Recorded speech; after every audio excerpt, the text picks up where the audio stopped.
An hour with the aged. A time when I had a nice Sunday school class, of which I was very fond. There was an aged and very eccentric old lady who was quite particular in the selection of her acquaintances. For some reason of her own, she favored me with her friendship, and it became my custom to start so early to Sunday school that I could spend an hour with her. Her room was very odd to look at.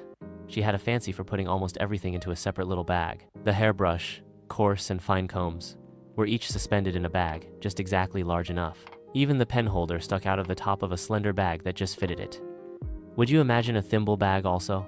It was a fact. It took me several visits to become accustomed to her oddity. It was partly on account of the dust, and partly a habit of order, she said. I found out through her kindness of heart that some of these calico bags held a bunch of grapes and an apple each.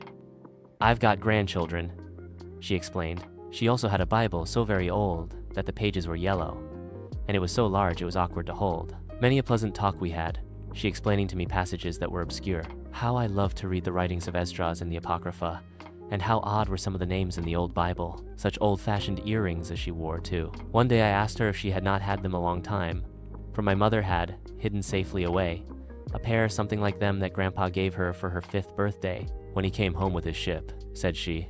My husband put these in my ears 40 years ago on our wedding day, and I want them buried with me. It so happened that her wish was fulfilled that same summer, and it was my mournful pleasure to attend her last hours and moments in this life.